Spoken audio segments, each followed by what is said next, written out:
Just been grinding away at that, not feeding properly.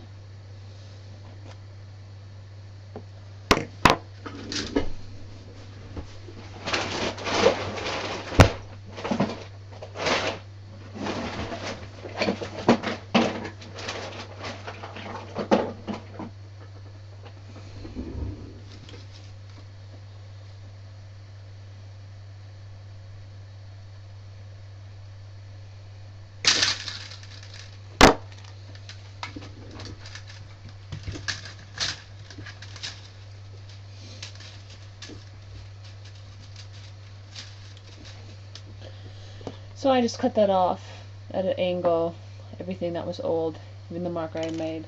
Try to feed this back in here.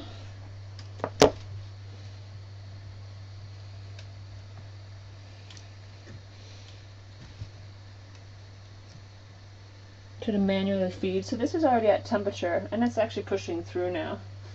Let's slide it up here so you can see it. So I had it at temperature to try to run a print, and no filament was coming out. So you can see now, just as I push it through, there's actually a small string coming out. Fun!